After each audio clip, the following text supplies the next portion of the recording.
Selamat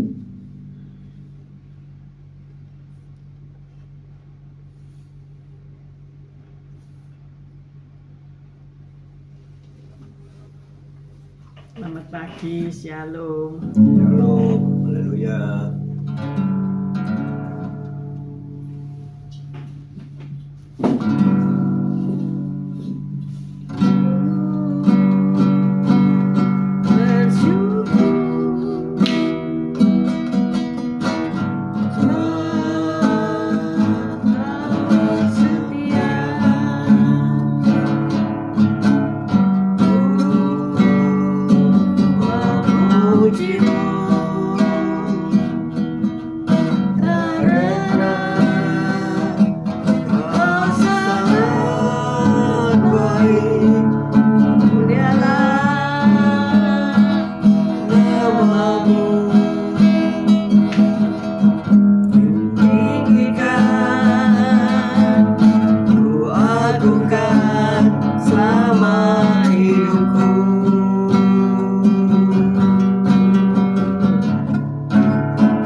Tuhan Yesus, Kau baik, Kau sungguh laku yang sungguh sangat baik. Pagi hari ini Engkau tetap menyertai kami dalam siaran Gembala siaran pagi hari ini ya Tuhan Yesus. Sebentar lagi Kau baca firman-Mu, merenungkan firman-Mu. Kau buka hati pikiran kami agar kami dapat menerima firman-Mu.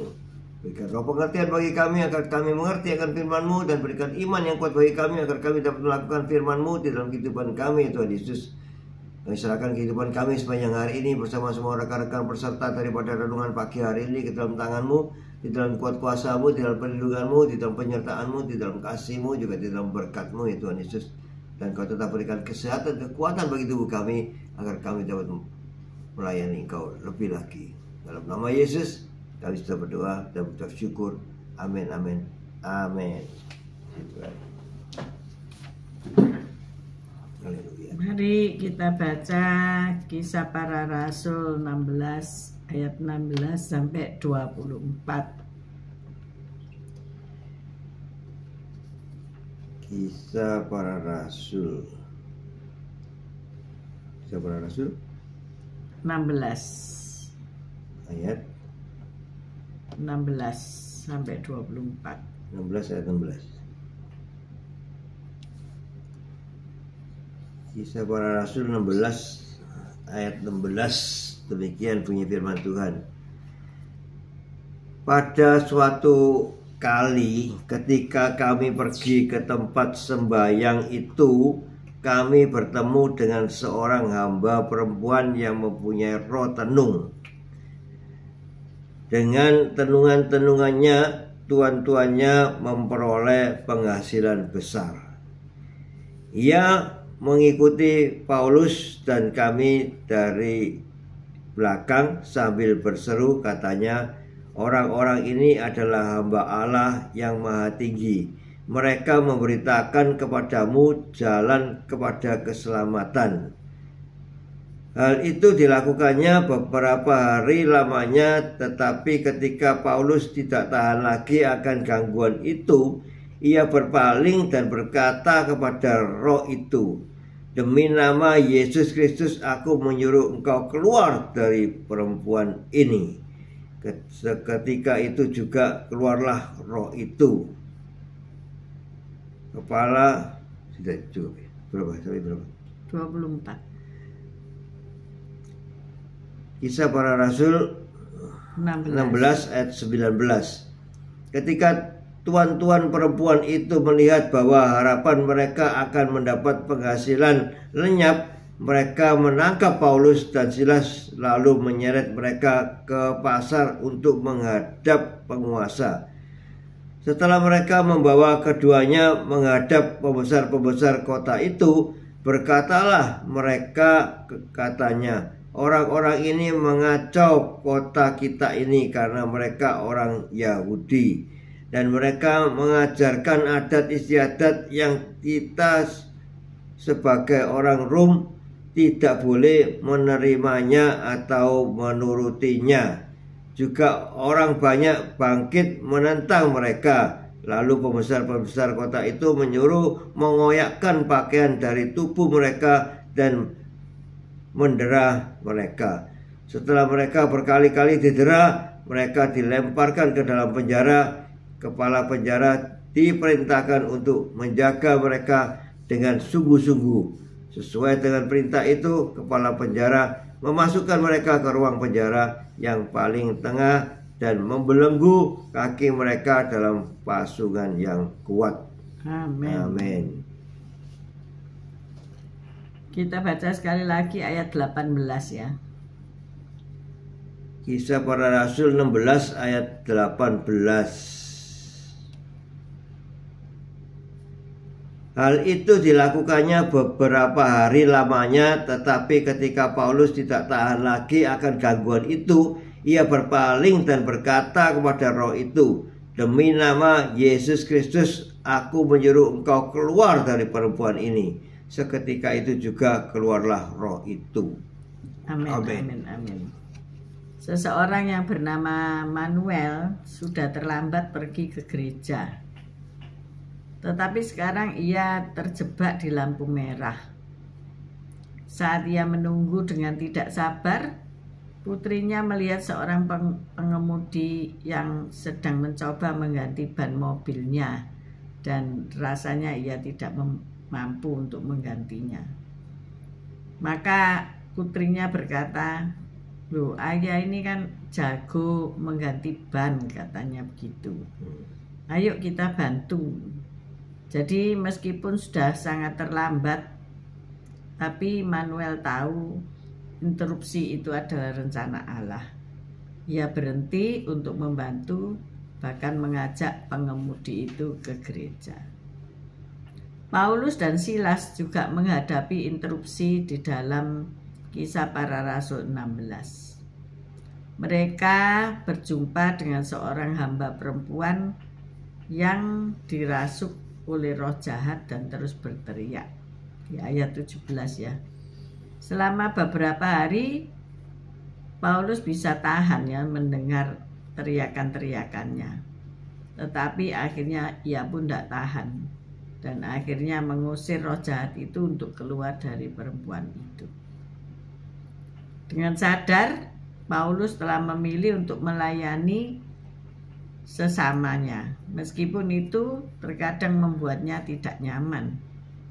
Jadi waktu ia membebaskan perempuan itu dari roh jahat, justru keadaan tidak menjadi lebih mudah. tuan-tuan dari hamba itu kehilangan sumber penghasilan mereka, sehingga mereka menangkap Paulus dan Silas lalu menyeret mereka ke pasar untuk menghadap sang penguasa. Keduanya dipukuli dan dijebloskan ke dalam penjara tanpa diadili. Jadi tuan-tuan dari hamba itu kehilangan penghasilan karena ia tidak dapat menenung lagi. Kalau hari ini ramalan-ramalan atau ya orang-orang pintar katanya ya, membuat pelarisan di dalam dagangan para ya, seolah-olah begitu ya.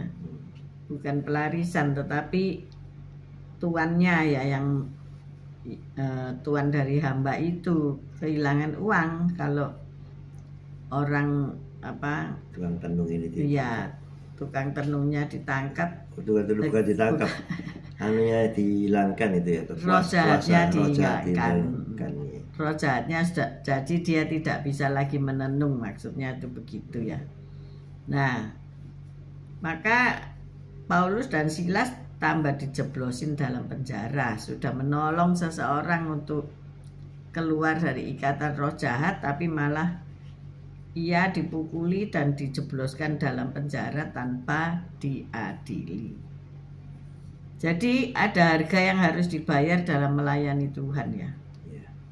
Yesus memberitahu murid-muridnya bahwa mereka harus pikul salib dan mengikut dia. Kita baca Matius 10 ayat 38. Matius 10 ayat 38. Matius 10 ayat 38. Barang siapa tidak memikul salibnya dan mengikut aku, ia tidak layak bagiku. Amin. Ya itu. Barang siapa tidak pikul salib dan mengikut Yesus, itu tidak layak. Kita akan menghadapi interupsi dan terkadang penderitaan, seperti yang Yesus sendiri alami.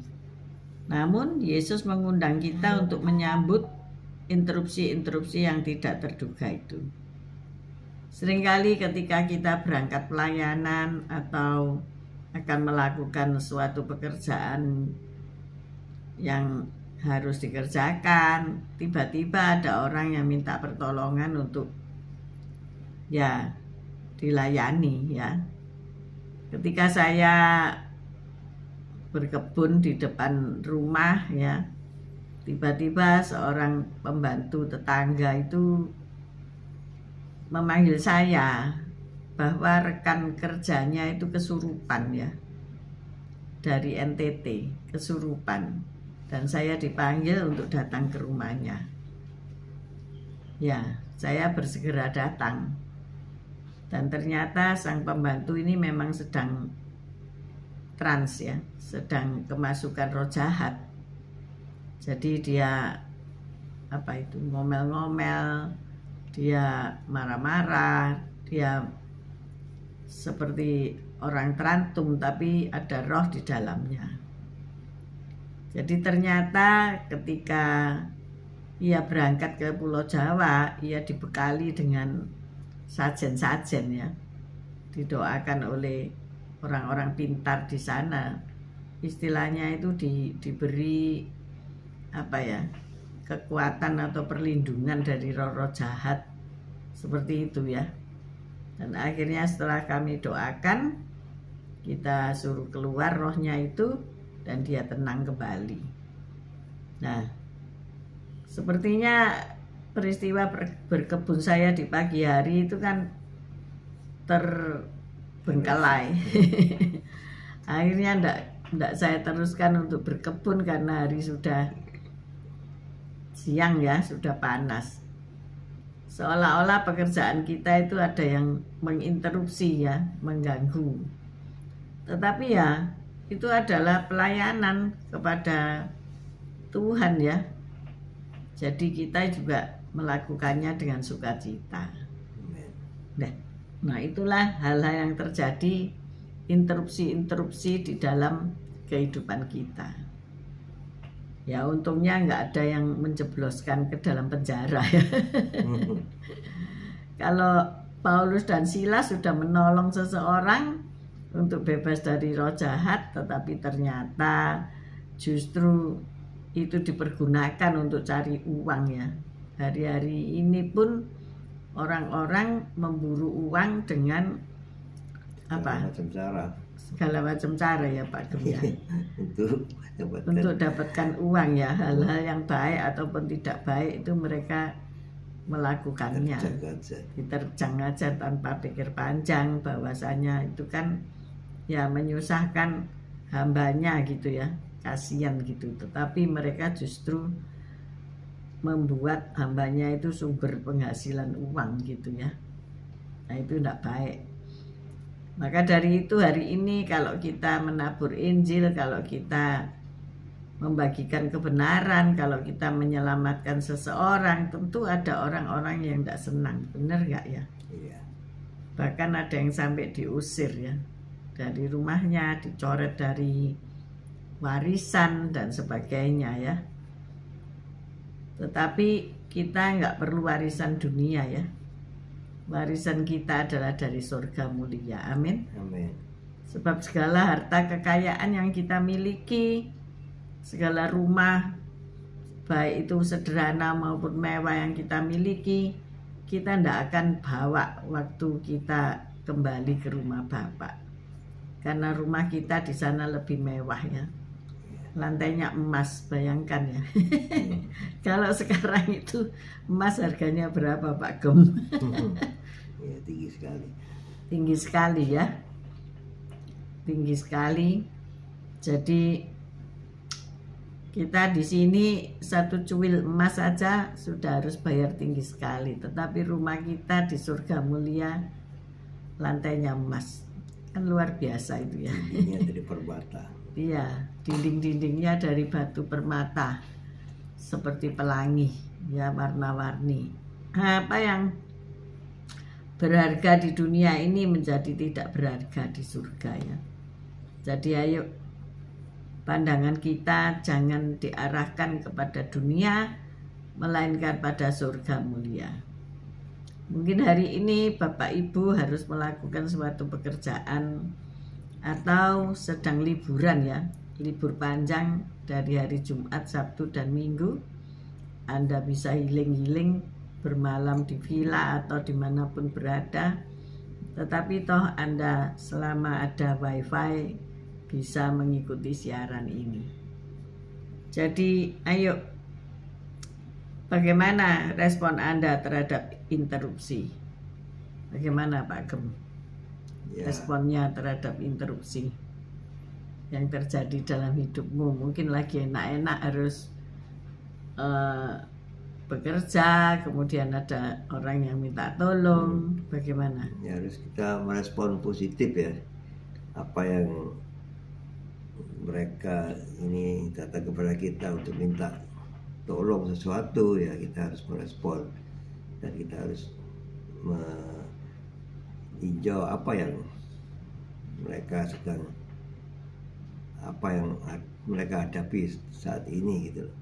Jadi ya kita untuk melangkah selanjutnya kita harus menyertakan Tuhan ya. Kita berdoa dulu baru kita melakukan sesuatu di dalam pelayanan kita itu.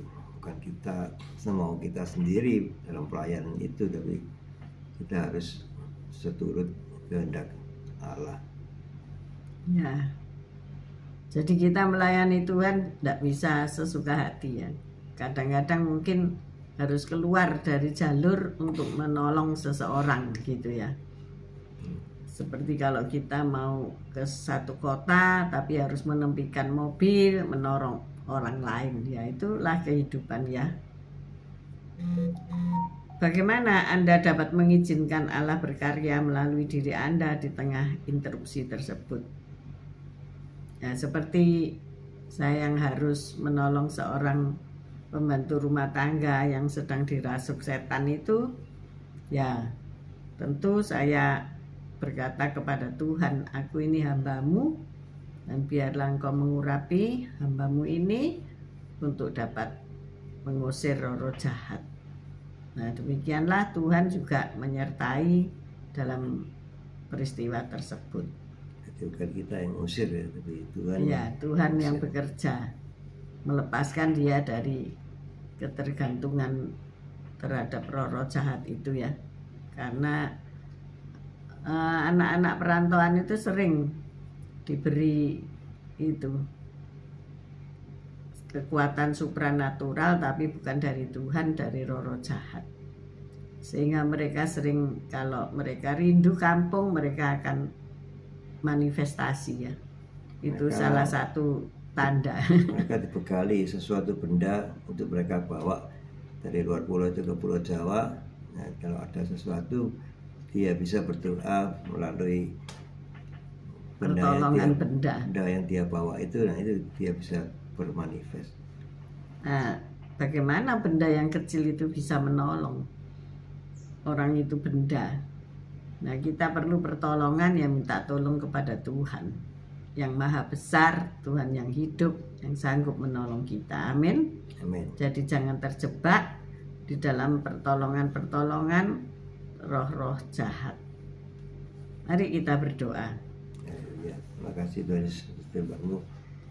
Ya Tuhan, kami lebih mengandalkan Kau Yesus Kristus daripada kami mengandalkan yang lainnya, dan roh yang ada pada kita lebih besar dari roh-roh jahat, karena Engkau menyertai kami, memberikan kami Roh Kudus yang menyertai kami, sehingga kami sanggup menangkal segala kejahatan yang ada di dunia ini.